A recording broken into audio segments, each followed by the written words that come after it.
Okay. What were Okay, you saying now? cool. But you mean about the new DLC? Yeah. What were you saying? You're saying something about some religious stuff? Well, considering if like I'm getting a very strong religious vibe from the DLC, and I believe you suggested that. Like we may be dealing with a very religious town that could possibly be very zealot, and you're trying to keep everything stable, and try to either encourage their ways, or bring them back, like level them out. It's a possibility. Yeah, I agree with that. It's a possibility that that could actually be where they're going. Because Or, due to the fact they have a reference of spring, they could be referencing the end of the cold winter, theoretically. now that as well, I also was thinking about because I've been playing the game for like 200 and what 30 something days. Yeah, 200, oh, 234 days. I've played past the past 6 months. So I'm like, okay guys, so we passed 6 months, the weather has to change, it can't stay frozen forever. I would love a weather system because, let's face it, if it's the planet that's naturally cooling, there will be periods where it's going to be warmer and you won't have storms very much at all. That's what I'm thinking. That's the whole point of it. And then they go on and release a newspaper that says our days are numbered. But the thing is, when they release that newspaper, it's mostly associated with the New London City. It says New London Times, and we both know that the only way you can produce newspapers is if you have that particular building, the propaganda building from the Purple City. You remember that? Yeah, So if like, go on. oh, never mind. I was just suggesting. So I'm saying So, I'm so you're s- saying? yeah, I was saying that it's kind of weird that they would introduce something like that because it's only specific to one particular path chosen by the player. So if you never chose that path, you wouldn't experience it. Hmm. What's your take on that? Yeah, or maybe in a very rare exception, maybe they'll allow us to have access to both trees. Trees, maybe. Theoretically, it's possible. I was like about a couple weeks ago, I was saying to myself that there needs to be the ability for us to have like the how would I say this now? The lore allowing us to have both the faith and the purpose mixed together because even though they said that it's a one-way track, societies are never one-way track and they're going for realism. So I mean that's the best way I could see it going forward. Me too. Because if you look at it, man's gonna play the game for approximately 48 hours or more if they're really a Frostpunk fan or something, and then after they played for that 48 hours they're going to want to experience something else. So even though they said it's like paid DLC, which is cool, I don't see a problem with that, but the thing is we Uh gotta huh. do something else. So I'm gonna jump to the Discord, and there's a guy in the Discord. Let me find it in the suggestion area. His name is Game Master Fox, and he was making some suggestions about having different weather systems and raiding. Did you know that raiding is already in the game? How? You played the refugee scenario, right? Oh yeah, that. Yeah. So that was, and then there's trading. You remember the Arcs and Winterhome. Yep. So to me, I was thinking in my head that they've been testing out the various mechanics in each scenario quietly. Yeah, they're trying to test it out. It would make sense. But they are going by scenario, so who knows, really? Yeah, that's true. They're going by different scenarios, but I'm thinking if you guys have decided to go this path, then more than likely we could end up seeing something of the sort of the technologies from these various scenarios being included into it. What do you think? That would be interesting. But Uh, because it, I mean, look, the technology is has been proven, and the article that they released had some Steam keys in it. I guess I didn't really look at it too hard. I haven't got a chance to. I got so much stuff doing. But I remember reading in the article that it spoke about the Tesla city and the fact that it had a machine that could prevent snow from falling. hmm. So, what do you think about a machine that produces electricity that stops the snow from falling? What do you think Mr. Tesla was up to? I think he was trying to make a barrier of sorts. Really? Like he was trying to make a barrier so, like people could go out, out and not be drowned in snow. And then the article went on to say that there's going to be twice as much snow that from what had come before, and then they went on to say that the snow killed a few people that were on ships. So this leads back to that entire news article covering the first aspect of the main story, where you see some people with the land dreadnought walking across a frozen ocean towards a particular landmass, and then when they reach that landmass, they eventually make their way from the land dreadnought, and then from there they get to New London. But at no point in time have you ever read anywhere or seen in any articles where it says that the New London land dreadnought was destroyed? No, it might have just dropped off people and moved on. But then the question that I would ask is, where would it have gone? Who knows? Maybe it eventually ran out of fuel, and yeah, who knows? Because we know that these things are so huge that they can carry an entire generator tower. They can carry over, let's say, 10,000 and I don't know what the measurement is, worth of coal, not to mention it's about 5,000 worth of steel. Then it can carry, or it uses approximately, depending on the type and design, about 10 steam cores. So with all of those resources, yeah, there's massive amounts of resources in those.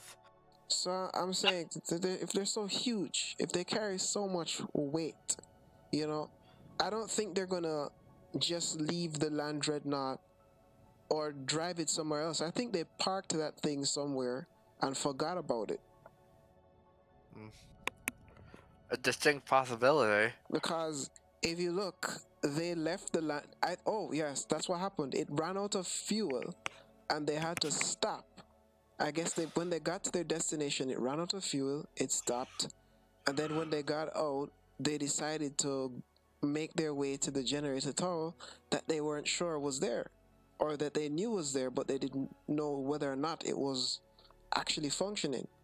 So if you really look at it, the whole idea of actually, yeah, I mean, if you look at the whole idea of them actually discovering the site is not by chance. They were directed there from London because that's where they were designated to go, and I guess they were only given enough fuel for that spot.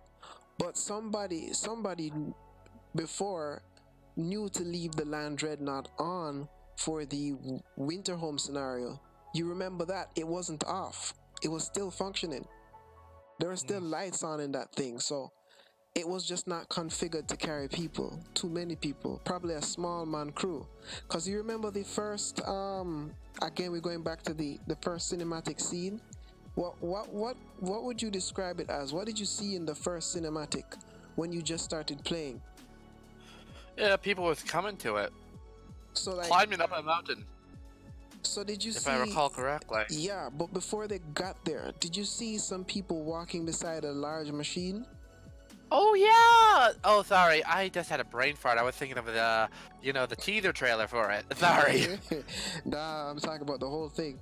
Since they were walking beside the machine, they never climbed onto it. That told me, looking back at it, that this machine was not made to carry a lot of people. It was just made to carry resources. Yep. And I think when it reached its destination, one of two things happened. It got trapped in the ice, which I don't think is likely, or it just ran out of fuel. Or it moved on. Or it moved on. But then the question is, if it moved on, where would it go? Where did it go? Because there's no mention of it. There's only mention of the Tesla land dreadnoughts, and Tesla City had about 2, although every city has about 3 of them. So Winterhome had 1 or 2 or 3. One was malfunctioning. We remember that one. Spoiler alerts ahead. And another one, if you haven't played this already, is the other 2 were, I think, dismantled or something. Or no, 2 were dismantled and 1 was functioning. And I'm sure that when you were playing the endless scenario, you found a lot of coaches. You know what I'm talking about, right? Coaches. You mean those traveling trucks? Yeah, that are yeah.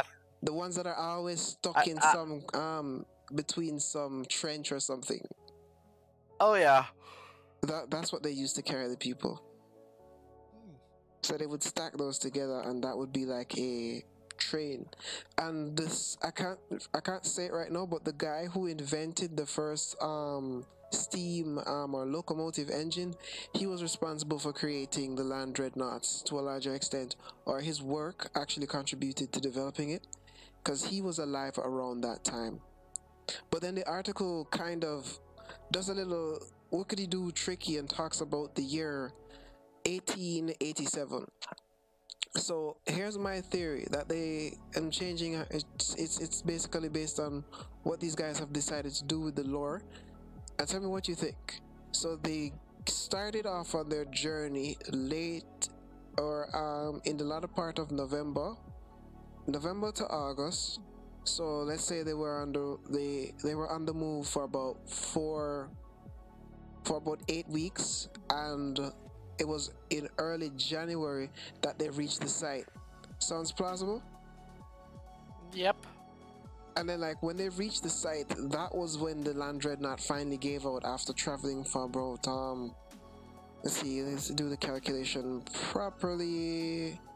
286 to about 56 days in total. So it took them 56 plus days to reach the site, and then when they reached the site, they then set up shop and started to, move out of the land dreadnought into the city.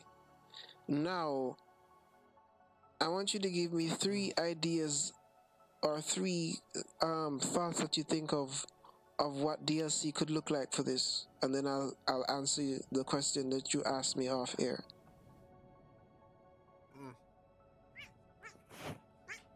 Settle down, Mario. Oh, I have my cat here right now. Oh, that's okay, man. Yeah, I kind of cuddle her for a bit, but sometimes she just wants to go. That happens, man.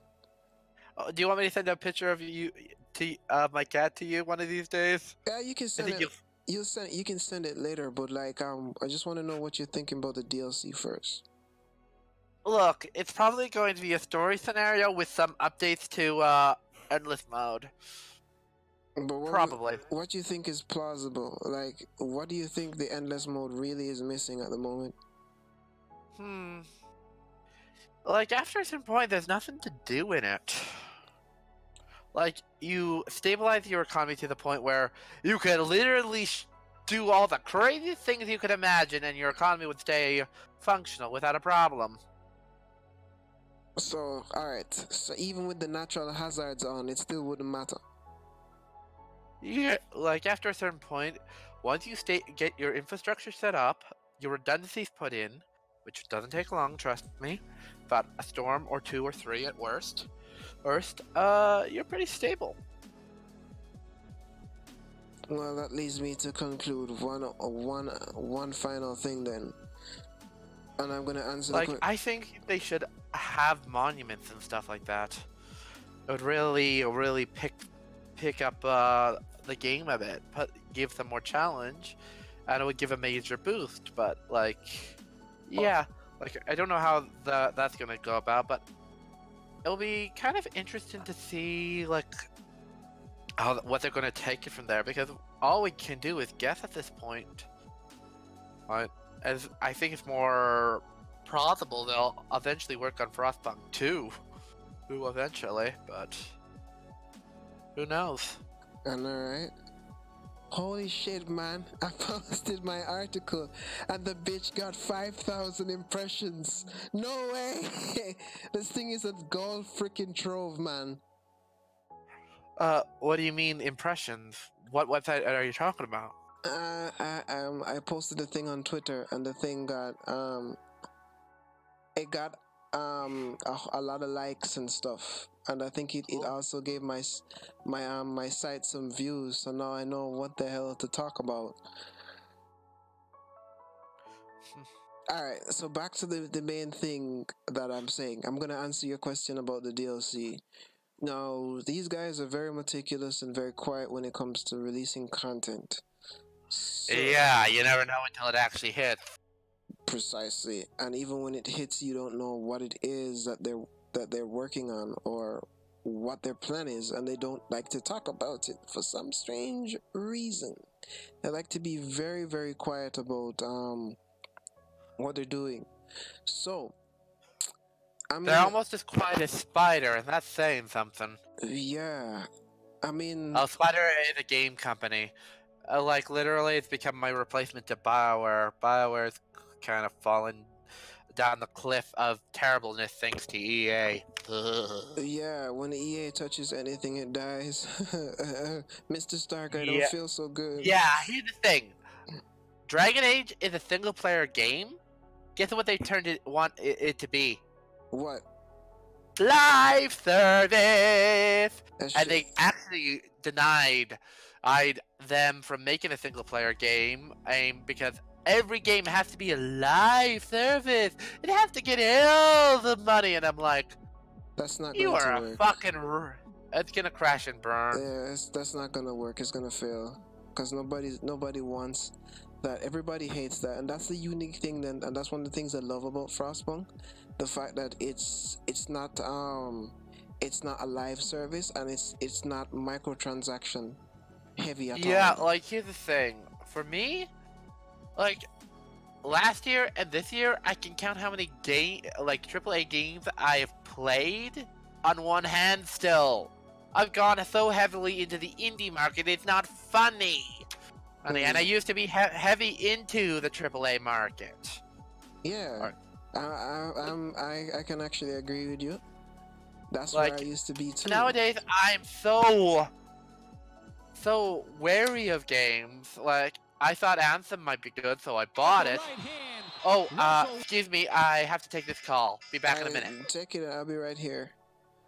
Alright, so back to what I was gonna answer his question about the DLC and stuff that he was asking about. He asked me a question as to what am I think is gonna happen. Well, based on what these guys have been doing and based on the content, if my mic is actually bad, I'm sorry about that. I've been having some small difficulties with my mic currently. So here's what I think. You're gonna see this in the pictures as they go by. So the Land Dreadnought, it should play a vital role in the development of the new DLC. There needs to be the ability to move around and explore. So in addition to that, there has been an open beta that was released between the 12th and it was about a game called Anno 1880, and what I really liked about the Anno world map of 1880, I should have taken pictures of it while I was playing the game, but I should have taken pictures of it, but I can't show it right now. is that you had the ability to go on expeditions into far out regions within the Frostland, and having the ability to go on those kinds of expeditions kind of made me keep playing because I didn't know what I would find. I could find more machinery, so that's where I was thinking that Frostpunk could go. That's an area that the developers could look into. So, I mean, a larger region map, it gives you the larger region, meaning that it's a global map. You can't necessarily do anything major on that map, but it's a... Yo, Blood Mage, you back? Yes, I am. All right. So I was just rambling about some particular content a while ago. I'm gonna tell you what I think is the best way to go forward with DLC for these kind of projects. Did you hear about the game called Anno 1880? Oh, I'm like, as soon as I get the money put aside for it, I'm going to play it. But I also want to make sure when I know what the release date for is for Surviving Mars, Green Thumb. Basically, it's basically where you terraform Mars. Yeah, I've heard of that game. I actually Yeah. wanted to play it back in the day. But I recommend it, but here's the thing. Go to the startup menu and put double production. It will really help you. all right, I'm gonna check it out. I'm hearing myself echoing in the background. You got to take care of that. Right. So, did you know that there was an open beta for Anno 1880? Oh, I believe it. Yeah, I got a chance to play the game, Oh, and so is it good? it's amazing. I lost twice, but I'm gonna tell you what I think is the best thing for Frostpunk right now, or as I would say, what would actually work. So I was playing the game and I noticed that the game has what I like to call a global map, if you get what I mean. Yeah. So I was saying to myself, okay, we need two things in the game. We need the Frostland that we could use. I'm gonna take this. Alright. Alright, I'll call you back in a bit. So I'm calling back in a little bit. Give me a second.